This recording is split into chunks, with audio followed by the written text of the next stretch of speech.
What's up, everybody? This is Tanner from TanmanBaseballFan.com. Happy New Year's Eve. I cannot believe 2021 is basically over. Feels weird that even Christmas has come and gone. We basically spent the whole time sick, so we're kind of mostly all on the mend now. But man, that was a weird Christmas season for us. We're in the Houston area.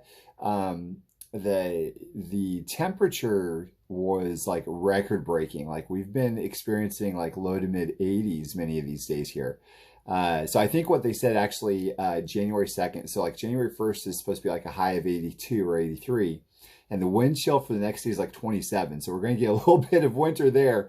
But really kind of a strange situation here for us, even for us Texans. But anyway, so one thing, and I just talked about this on my podcast last night also, by the way, but I wanted to do a video for those of you that were following me on YouTube. And I hope this kind of helps some people out. There are a lot of people that set collecting goals for the next year. When it comes to their baseball card collection or really anything. I mean, it could be comics, it could be whatever, but you know, this is a baseball card channel, so we're going to talk baseball cards.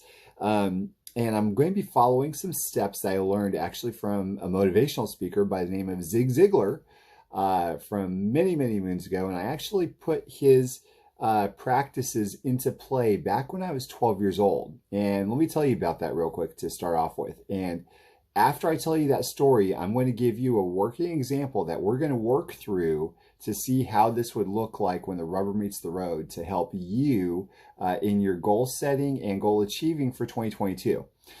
So when I was 12 years old, I was just absolutely enamored by these vintage cards, especially T206 cards. I was just like such a huge fan of them because as a 12-year-old, we're talking 1992, I was living in this very, very small town of 250 people or so in Kansas.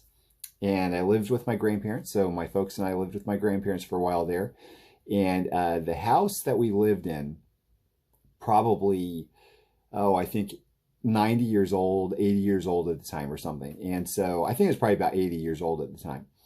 And so I would look at these tobacco cards, the T206 cards, in magazines because we didn't have the internet or anything back there. Remember, it's 92. And looking at these pieces of cardboard, even at the card shows and card shops, realizing, man, this card was created around the same time that the house was built. And so the cool thing about the house was, first of all, the not so cool thing was there's no air conditioning, right? But the cool thing is like you would have artwork on the walls that were kind of like silhouettes and ovals, and the framing was just old. I guess they came with the house. I'm not really sure. The windows were framed in wood, and it was like a pulley system. There's actually like rope that would help you put up and down the window. So we're talking like very, very old, very, very like very pre-war kind of thing. And so I started thinking like, man, here I am as a 12-year-old going through 1992 Topps, right? And there's like, you know, really cool colors and everything is like razor sharp, and, you know, you have like the inserts and so on and so forth. But then you have this mystique of the T206 card, like almost like these hauntingly beautiful pictures. The color lithography is just amazing on these cards. And also, of course, you know, if you hold a common card of a T206, you automatically think in your head, this set is the set that holds the most famous baseball card in all the world, the Honest Wagner. And the Honest Wagner looks just like this, just with a different picture. So, so there's like some kind of connection there for me. So what I did was I set a goal to have not just one T206 card, but 25 of them. And I didn't really want to do like a whole boatload of any specific player or whatever, because I didn't care. I was 12 years old, and you know, I was on a very much so like a budget because I didn't really have money. We as a family didn't really have any money. However, I did know how to buy and sell baseball cards, and so early 90s, you know, there were a bunch of boys on the Little League team that I was on. And they all collected as well. So while they were trading, I was the one that was wheeling and dealing, buying, selling, and everything. So So I had a goal. I wanted 25 T206 cards, the authentic type. And so I got this mail order book, it kind of dates me also, right? Of Kit Young, which, by the way, I talked to in person for the first time. We had a good couple conversations earlier this year, which is kind of fun. And I told him about this as well. But he had a bunch of T206 commons that were, I think they were all beat up. They were definitely beat up type cards, but they were $20, $25 each. So I hustled like crazy. I slung cardboard throughout the summer, and I ended up getting enough money to get those 25 T206 cards. If you've read my book, I think that I mentioned this in the book, that probably about 7 years or so later, I was engaged to my now wife, and I didn't have any money for a Christmas present. So I had to actually sell those, probably even at a loss at that point, and to have money to be able to get her a present. And what can I say? It was a very good investment, though. So I'm very happy that I did. I wish I had those cards still, but it was definitely a wise investment. So going forward, let's go through the 7 steps. There are 7 steps here in goal setting. And so one of the first things I want to start off with, of what I've heard many, many times, is a goal without a deadline is just a dream. Okay, so if you don't have any deadline whatsoever, probably not really going to achieve it, because when you set a deadline, things automatically become measurable, right? So that's what we try to do. We try to set the deadline, and then we have something to work toward, and then boom, boom, boom, boom, boom. But the question is, what are all these steps in between? So let's go through this. I've got this website pulled up, and I'm going to go through some of the steps here, all 7 steps, in hopes of helping somebody out there with this. And what we're going to do is we're going to use, and we'll start with step 1. This is identifying the goal. So together, you and me are going to set a goal of building the T206 set. So the goal, and let's get specific here first of all, by the way. So the T206 set is 524 cards. And generally speaking, though, when people say they're going to build the monster, that's what the T206 set is called, they go for 525 cards or 520 cards. That's taking out 4 of the cards and not worrying about it. We're talking about the Wagner, obviously, the McGee, the Doyle, and the Plank. Those 4 are, Grail cards for the most part. Now, one other thing to take into consideration is there's a number of Hall of Famers that you've probably never even heard of in the set, but there's the Big 16. These are the biggest cards in the set, and so I'll try to run down them if I can remember them off the top of my head. There are 4 Ty Cobbs. There are 3 Cy Youngs. There are 3 Christy Mathewsons. There are 3 Napoleon Lajoies. So that's 9, 10, 11, 12, 13. So let's see, we're missing 3. There's 2 Walter Johnsons and a Tris Speaker. So I think that's the 16, the Big 16 of the T206 set. So that's kind of one thing that you want to do. You want to identify what the actual goal is. There's also a couple other very difficult cards to obtain. One of them is Demet, I think. I had never heard of the guy before, but it goes for pretty crazy money. Like we're talking like $1,000 or more, I think, in even low grade. I don't know. I don't recall exactly. I think there's one other one that's a pretty big deal. By the way, if you are interested in this type of a project of collecting the monster, check out the Monster Podcast. Jay Kaplan and I don't remember his co-host, but they do podcasts on this T206 set. They've done this wonderful breakdown of like what it could cost you as well if you're trying to jump into this endeavor, because it's a big deal. It's not putting together a 1969 top set. This is a much bigger deal. So identifying the goal, and there's a lot of other ways that you could go about it. There's a lot of different backs. There's Piedmont, there's Sovereign, there's Hindu, there's Old Mill. The backs have varying rarities, and so a lot of people will like to do all off backs or all common backs. It just depends on what you want to do. So we're going to identify the goal by saying we're going to go after the most common thing possible in the T206 set in like a collector grade, like a kind of raw, low grade that are binder cards, which, by the way, a lot of people in this area, they really, really love to be able to take cards of the tobacco cards, T206 cards, and actually break them out of their PSA holders so they can put them in their binders. I thought it was nuts at first, but if I were doing this, I might probably do the same thing. It's fun to see all these cards in a binder by itself here. I had to restart this video here because I forgot I had Do Not Disturb on my phone, but I also have some stuff coming in from FedEx for my collection, so I needed to make sure that the ringtones were coming to my phone, so that way I can pause you again and get my cards if they're here. So anyway, so that's the number one thing, is identifying the goal. We're doing the 520 card main set with common backs, and that's what we're going forward with. So number two, step two, is list the benefits. It's easy to tell what the benefits are on something like this. You know, for some people it might be street cred, right? To be like, hey, I've got the monster, I've got the T206 set. That's a great badge of honor for a lot of collectors. Like, that will drop jaws more than, you know, anything else. Like, you could have, for instance, like a 52 Topps mantle, and people go, wow, that's crazy, that's insane.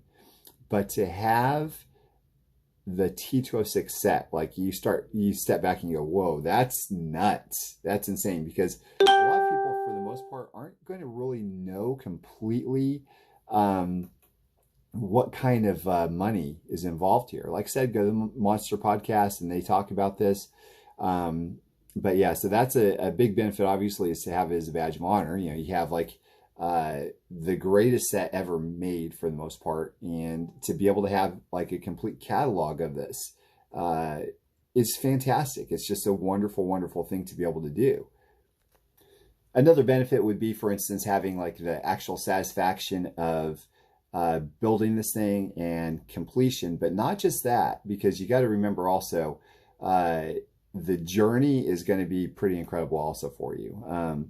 If you're into this sort of thing. So that's one key ingredient, by the way, that none of these lists talk about, I don't think, is that your chances of success in any type of goal, a lot of it's going to rely upon how much satisfaction and enjoyment and passion you can exude from the journey itself. Because if you have a goal that's set out there like a year from now or whatever, and you find yourself just dragging along going, oh, I don't want to do this anymore, this is awful, the odds are you're gonna, you know, cut and run. That's it. You know, so if you get excited to go out there, like, yeah, I can't wait to go out there and do this again, to complete this set and to get closer and closer and closer. And I love the interactions with collectors, the trades, being able to post up my new pictures and my progress and everything. That's something that a lot of people find a lot of joy in. I love doing that stuff as well.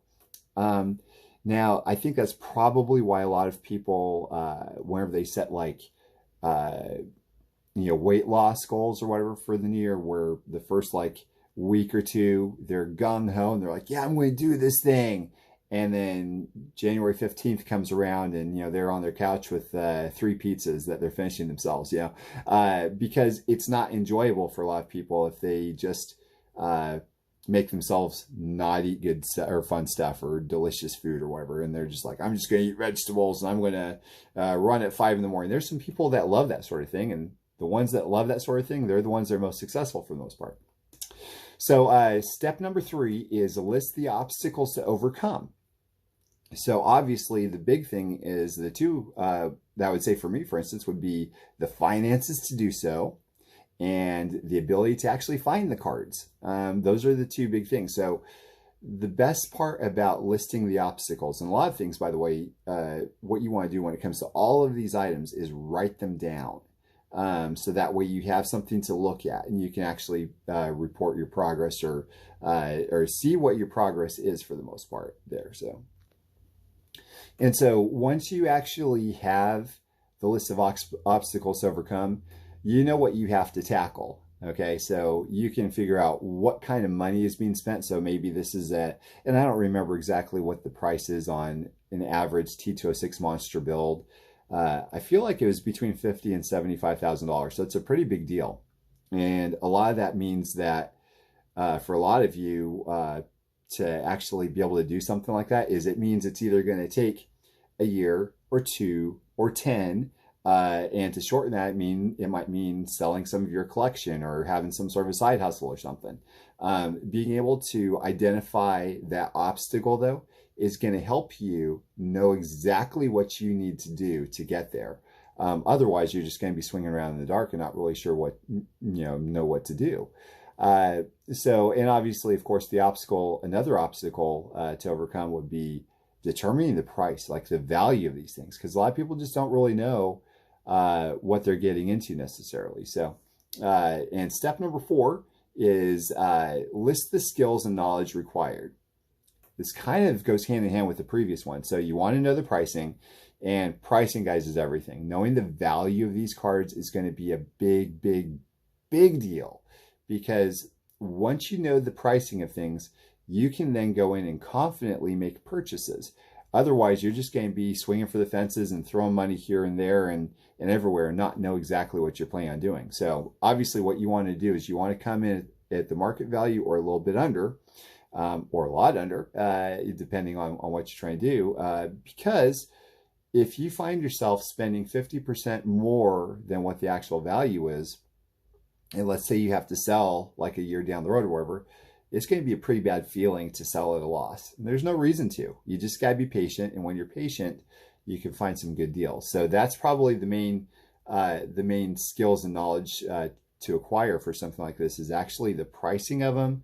And of course, the cards themselves, like what cards you have to go through. So once you know what you have and what you need, then you can go forward with it. So number 5 is list the people or groups to work with. So a big obvious group would be eBay, right? So cards are sold every single day there by the thousands. And so we don't want to just stop there, though, because especially when it comes to the T206 cards, there's a vast ocean of internet out there, basically, where there's other T206 cards that are being bought, sold, and traded. Number 1 is going to be Facebook groups. There are specific vintage baseball card groups. There is Tobacco Row. There's Tobacco Card Collectors. There is Vintage Baseball Cards Keep It Real, which they just deleted one of my posts earlier today for some reason. And then there's a whole host of others. There's Harmon's Buy, Sell, and Trade or whatever. There's a lot of places out there. For forums, there's also forums where a lot of collectors will converse and they'll buy, sell, and trade. Net54baseball.com, by the way, is a fantastic place for vintage cards. Like T206 cards are bought, sold, and traded there all the time. And what might happen is not, by the way, don't use these just as resources to get cards. Use these as resources to build relationships with people. And when you start building relationships with people, your hobby, the entire feel of the hobby and the community go to a completely different level. It's not just you collecting anymore. It's a group of people collecting. There's people helping you. There's you helping others. And it just adds a whole new dimension to this hobby, which is great. And you can't get that anywhere else, really, unless you're actually connecting with other people and building relationships. And the great thing is every now and then you might have some people that will say, you know what, I was trying to build the monster and I'm going to tap out. I've got 100 cards that are low grade. I'm willing to sell them for what I got into them, or maybe for loss. So what that means is somebody did all of this legwork and they're done, and you might be able to reap the benefits. So if somebody says, listen, they're all pretty raggedy, and if you want to go that route, that's perfectly fine. But they're going to be 15 each, 20 each, or whatever if you buy all of them together. So all of a sudden you're in the 20% range of the entire set for $1,500 or $2,000. And obviously they're probably going to be all commons or whatever. But when you start building these relationships and you put your ear to the ground, things like that will start happening. And you're going to start having gaining some traction in this goal of yours. And by the way, something like this might not happen for another 2 or 3 months or something, right? You might be picking up 1 or 2, and then all of a sudden, whammo, somebody's selling 100. Whammo, somebody's selling 46. Whammo, somebody's selling 27 or something. It just depends. So the next step, and this is, let's see, I think step 6 is going to be create an action plan. So we talked about this at the very beginning. We're going to look at if we want to go after 520 versus 524, probably 520, or if you want to go after a certain off back like polar bear. I think the polar bear backs are significantly smaller as far as a set goes. Maybe 200, 230 cards or something. I think, I don't know. I'm just completely guessing. But that's another thing that you could do. Or you could do the entire 520 and all off backs. So instead of just, Piedmont, you could do something with off backs of Hindu, Old Mill, Sovereign, just a mix of all these different brands. And so that'd be kind of fun also. It'd be more expensive, which means you have to really kind of figure out what the pricing would be for some of these cards would be, of course. Plan of action means, okay, I'm going to do, and I'm going to actually kind of tie this into number 7 because this is set the deadline for the achievement. So creating an action plan and a deadline go hand in hand here. So if you have a deadline of 52 weeks out, there's 520 cards. That means that you've got to set this pace at about 10 cards a week. But you do have to look at it not just in the micro, but also in the macro, because you're not going to be able to get 10 cards every single week. You might get 1 card for some weeks. You might get no cards for a month. And then you might get 80 cards in a month or a week or whatever. So the thing is, though, once you set a deadline, like I said at the very beginning, things become measurable and goals end up having more traction wherever this happens as well, which is really great. And by the way, there's another saying that I've heard a lot of times: if you reach for the stars, you won't get hands full of dirt.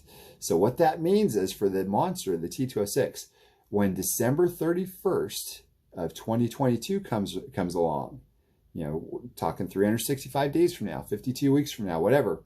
And let's say you don't hit that 520 card marker, and you're only at 350. You don't wring your hands and go, oh man, I really messed up. No, you're so far along than you would have been if you didn't do any of this goal setting. And then you just reevaluate. Maybe a year isn't feasible for you. Maybe it's not feasible for most people, right? Maybe you have to reevaluate that point and say, okay, at the end of 2023, I'd like to finish this thing up. Maybe it means 5 years. Maybe it means 10 years. Those are some of the best projects, the most fun projects to follow along for others, by the way, are those that take several years. They're in it for the long haul, and it takes a long time. It's really great to be able to see those sorts of things. So, that's kind of my suggestion. Don't get down on yourself if you're not able to get to that point, because a lot of these goals here, especially when collecting, when it comes to collecting, we're really kind of at the mercy of the cards actually showing up on the market, right? And I don't want you overpaying for cards just to hit a certain deadline that you set or whatever either.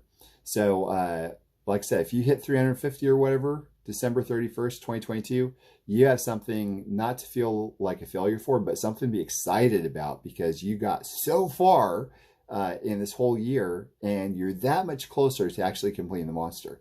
And by the way, this does not just encompass, obviously, the T206 set. This can be any set. This could be a run of junk wax era sets from like 80 to 92. This could be a complete team set run of the Indians from that's pre-war or whatever. It could be whatever you want. It also can spill out from the baseball card hobby to anything else, like paying off your mortgage, or trying to get a house, or paying off your credit card debt, or any of these other things. So this is really, really kind of a good list of things that I've tried myself that really works. And so I will run over every single one of them very quickly, so that way if you want to pause this and take notes, you can. So step 1 is identify the goal. Step 2 is list the benefits. Step 3, list the obstacles to overcome.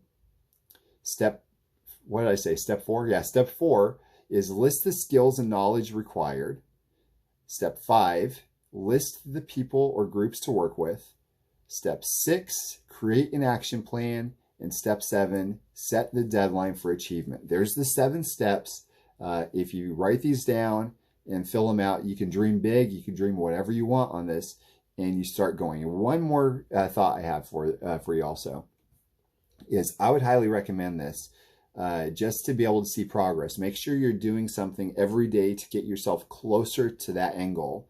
And if you do, you'll start seeing movement. And when you start seeing movement, it's infectious, and it continues and continues, and it grows and it grows and it grows, and then you're right there at the goal line. So it's great stuff. Anyway, so there it is, guys. Happy New Year Eve. I hope y'all have a great December 31st and a great New Year. And I would love to hear your goals and what you're trying to achieve. And gosh, I wish you guys the best in achieving them. So thanks. Have a great day.